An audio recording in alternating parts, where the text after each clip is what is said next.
임종석 대통령 비서실장의 UA 행과 관련해서 시청자 여러분, 이건 저희 주장이 아니고요.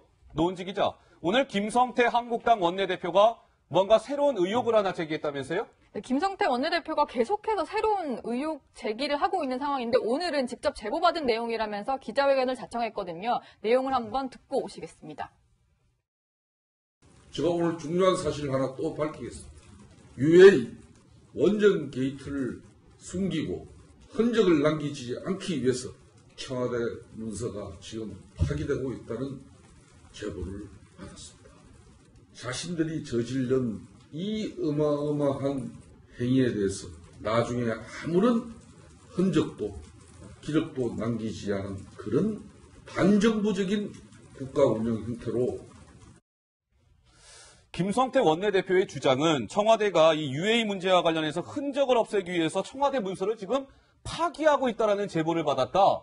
글쎄요, 전 만약에 사실이라면 엄청난 문제인데 이거 어떻게 보시는지요? 그런데 어쨌든 결국 지금 이 부분에 대해서는 제보자나 증언자를 특정해서 확인시켜줄 수 있는 것이 없기 때문에 아마 김성태 원내대표도 이 정도 주장에서 그칠 것으로 보이는데 문재인 정부는 반대로 이제 입장에서 보면은 그게 당황스러울 겁니다. 왜냐하면 이번에 청와대 진용을 새롭게 꾸리면서 전 정부 인사들과는 좀 선을 그었는데 과연 이런 정보가 어떻게 흘러나가는 것이냐에 대해 가지고 정부에서 최근에 보면 보안 같은 걸 강조하기 시작했거든요. 최근에 비트코인 대책 같은 것도 흘러나가니까 보안을 강조하고 이렇게 됐는데 아마 저렇게 되면 UAE 관련해가지고 자유한국당의 어떤 공세가 이어질 경우에 청와대 내부에 어쨌든 혼란이 올 수 있습니다. 자, 그러면 저 김성태 원내대표의 저 주장이 어느 정도 신빙성이 있는 주장인지를 좀 따져봐야 될 것 같은데 강 기자, 김성태 원내대표는 뭐라고 밝히고 있습니까? 일단 팩트 체크를 하려면 출처가 중요한데 출처를 공개를 하진 않았습니다. 그런데 강한 자신감을 드러냈는데요.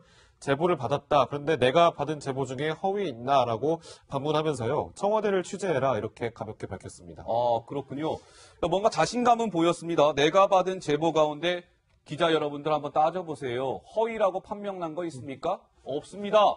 이번에도 사실일 거예요. 라는 자신감을 보였는데 김성태 원내대표가 일전에요. 한번 이런 의혹을 제기했는데 이게 결과적으로는 사실로 또 밝혀진 적이 있었거든요. 당시 어떤 의혹을 제기했었을까요? 목소리 들어보시죠.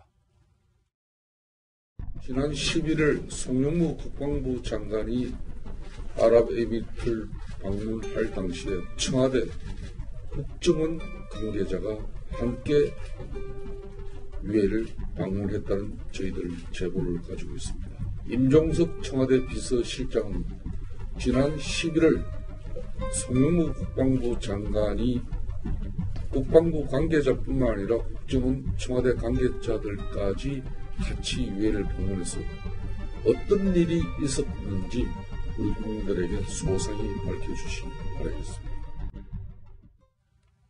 네. 김성태 원내대표가 얘기를 한 게 11월에 송영무 국방장관이 갔을 때 그 외교부와 청와대 관계자가 갔었다 이런 얘기였는데 실제로 이제 자유한국당의 김학용 의원실에서 받은 자료인데요. 저기 보면은 외교부와 청와대 관계자들 이름이 등장을 합니다. 한번 이제 정확히 설명을 해드리면요. 윤순구 외교부 차관보 그리고 최용선 청와대 안보전략비서관실 행정관 이 두 사람이 이렇게 동행을 하게 됐다. 근데 국방부 일정에 왜 청와대와 외교부가 동행하느냐 이건데요. 이 데스크가 왜 저 두 사람의 동행이 문제가 되는지 한번 정리를 해보셨다고요? 알겠습니다. 제가 간단하게 좀 설명을 드리고요. 좀 더 말씀을 이어가 보도록 하겠습니다. 먼저 제가요, 이거 문서 하나 들고 나왔습니다. 이거 잠깐 아마 안 보이실 것 같은데요. 이겁니다. 그러니까 자유한국당 김학용 의원이라고 있죠. 네, 국방위 소속 의원인데 국방부의 질의를 통해서 국방부로부터 자료를 받은 겁니다. 이런 자료예요. 잘 안 보이시니까요. 제가 이 큰 화면을 통해서 준비했습니다. 이 자료에는 이런 내용이 담겨 있습니다. 노 기자가 잠깐 설명을 줬습니다만 송영무 국방부 장관의 이례적 UA 행위라고 저희가 제목을 달아봤습니다. 이례적입니다. 왜 그러냐면 자, 이 국방부가 김학용 의원실에 보낸 자료에 따르면 이런 글이 나옵니다. 자, 송영무 국방장관 11월 중동 순방 시에 수행단 명단 순방 일정 계획서 실제 순방 일정 보내주세요 라고 김학용 의원이 얘기했더니 국방부는 이렇게 보내왔습니다. 국제정책관 최영찬 국제정책관 이름으로 김학용 의원실에 이렇게 보내왔습니다. 한번 볼까요? 보시겠습니다. 자, 얘기의 주요 국방부 답변은 이런 거였습니다. 송영무 장관은 해외 파병 중인 우리 부대를 격려하기 위해서 보시죠. 자, 국방부 관계자들뿐만 아니라 국방부 외에 외교부, 청와대 인원도 함께 수행했습니다라고 국방부가 스스로 인정을 했습니다. 다음 화면 보시죠.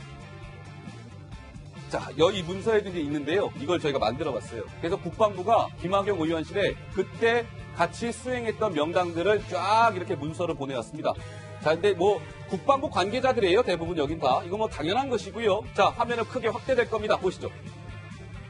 여기에 이제 좀 문제가 되고 있는 것이죠. 자, 외교부에 윤순구 차관보가 국방부 장관을 같이 간 거예요. 국방부 장관이 가는데 외교부 차관보가 왜 갈까요? 이런 의문점이 남는 것이죠. 자, 청와대에서도 한 명 수행을 했습니다. 최용선 청와대 국안보전략비서관실 행정관인데 최용선 행정관까지 같이 UAE 행에 동참을 한 것이죠. 다음 화면 보시죠. 자, 보시죠. 자, 송영구 장관 이 UAE, 오만, 레바논을 방문했는데 이 윤순구 차관보는 누구냐면 주 이집트 대사를 역임했고 임종석 실장이 송영무 장관이 갔다 온 한 달 후에 UAE와 레바논을 방문하는데 그때도 동행했던 윤순구 차관보입니다. 자, 또 한 명. 아까 말씀드린 대로 안보전략비서관실의 행정관이 동행을 했다고 말씀을 드렸는데요. 누구냐면 민주당 유력 의원의 보좌관 출신이고요. 문재인 정부 출범 직후에 청와대 행정관으로 입성을 했던 인물이죠. 화면 보시죠. 이와 관련해서 야권에서는 이렇게 주장합니다. 파병부대 격려는 국방부 차원에서 충분한데 도대체 외교부 차관보는 왜 갔으며 청와대 행정관은 왜 갔을까요? 그 이유가 궁금해지는데요. 이렇게 주장하고 있는 것이고요. 또 한편에서는 이런 얘기도 나오죠. 이렇게 아마 수행한 것을 보면 뭔가 복잡하고 중대한 사안이 걸려 있었다는 얘기일 겁니다. 단순히 파병부대 경력 차원이 아닐 거예요. 뭔가 복잡하고 중대한 사안이 있을 겁니다. 이렇게 얘기했는데요. 자, 이준석 위원장께 질문을 드릴까요? 예. 지금 이 자체에 대해서 이준석 위원장은 좀 어떻게 보세요? 이례적 송영무 장관의 UAE 행위다 이런 평가가 나오는데요. 우선 파병 장병들을 격려하기 위해 가지고 우리 알고 있는 게 국방부 장관도 갔다 오고 임종석 비서실장도 갔다 왔다고 이제 처음에 해명하지 않았습니까? 이렇게 자주 가는 경우도 드물거니와 지금 가는 데 있어서 외교부에서 이제 수행을 했다는 것은 이건 사실 부처를 뛰어넘는 어떤 태스크포스거든요. 그러니까 과연 이런 게 필요한 것이 무엇이 있었겠느냐. 최근에 송영무 장관이 간 이유를 설명하기 위해서 뭐 미사일 시험장 얘기도 나오고 여러 가지 해명을 했지만은 예. 그건 또 외교부와는 또 별개의 관계가 없는 이야기입니다. 그렇기 때문에 이 복합적으로 어떤 문제로 갔는지를 해명을 못하고 있기 때문에 저는 이 예. 부분에 있어가지고 지금까지 공식 답변, 파병장병 격려하러 갔다라고 있는 것만으로는 저 두 인사는 해명이 안 됩니다. 근데 그 노은지 기자 어떻습니까? 보통 국방부 장관이 해외 순방을 가는데 청와대와 외교부 인사들이 이렇게 따라가는 경우는 거의 없죠. 어떻습니까? 그렇죠. 이준석 위원장이 말을 했지만 네. 뭐 상당히 태스크포스 팀의 성격을 띠고 있는 것 같아요. 그리고 또 한 가지가 윤순구 차관보가 일단 그 일정도 국방부에서 공개를 했는데 그 송영무 장관의 일정에는 동행을 하지 않고요. 같이 도착한 이후에는 따로 움직였다라고 하더라고요. 그렇기 때문에 윤순구 차관보는 뭔가 다른 목적이 있었다는 게 뚜렷해진 겁니다. 예. 그렇기 때문에 이 부분을 좀 명확히 밝히지 않으면은 지금 국방부라든지 청와대가 하고 있는 설명이 해석이 안 되는 거죠. 자, 이와 관련해서 오늘 국방부가요, 이런 의혹과 관련해서 좀 입장을 밝혔는데 최연수 국방부 대변인의 목소리를 들어보겠습니다. UAE와 정말 전략적으로도 포괄적 동반자관이 있기 때문에 그 사안을 고려해서 진행했다고 봤습니다. 그전에 오셨던 사안에 대해서 아직 확인 못하고 있기 때문에 이번 사안이 상당되는지 위해서 충분히 확인하도록 하겠습니다. 근데 이준석 위원장 어떻습니까? 이게 청와대 같은 경우는 명쾌하게 일단 설명을 안 하고 청와대가 명쾌하게 설명을 안 하고 있기 때문에 뭔가 이게 고구마 줄기처럼 의혹이 계속 또 재생산되는 거 아닌가 싶기도 하거든요. 그렇죠. 예. 뭐 이 카타르 LNG 얘기도 나오고 이제 하도 청와대 설명을 안 하다 보니까 무엇을 위해서 협상을 하는 건지에 대해서 억측이 이제 나오고 있는 것이거든요. 그리고 이 안에 살펴보면은 예. 대한민국에서 아마 UAE 최고 수뇌부와 가장 친한 분 아마 이명박 대통령일 겁니다. 그렇기 때문에 결국에는 계속 이어지는 이야기들이 결국 이명박 대통령과 관련된 수사에 뭐 다 있는 것이 아니냐 뭐 이런 것까지 다 가지고 이건 지금 정권 차원에서 상당히 좀 곤란한 느낌일 게 뭐냐면은 예. 아까 자유한국당에서 우리가 정보를 가지고 있다는 뉘앙스 계속 풍겼는데 저는 이 상황에서 제 그냥 추측이긴 하지만은 정보 소스가 누구겠냐 했을 때 예. 아까 방문 일정이나 이런 것들 같은 경우도 뭐 안에서 취재한 것보다는 오히려 해외에서 들어온 정보일 수도 있다. UAE 측에서 알려준 정보일 수도 있다라는 생각이 들기 때문에 예. 그 부분 때문에 청와대가 좀 머리가 아플 겁니다. 이게. 청와대가 머리가 아플 것이다. 네. 라는 얘기까지 들어봤습니다. 자, 시간이 또 아쉽네요. 자, 바쁘게 달려왔습니다. 저는 60초, 1분 후에 다시 이 자리에 나타나도록 하겠습니다. 있습니다.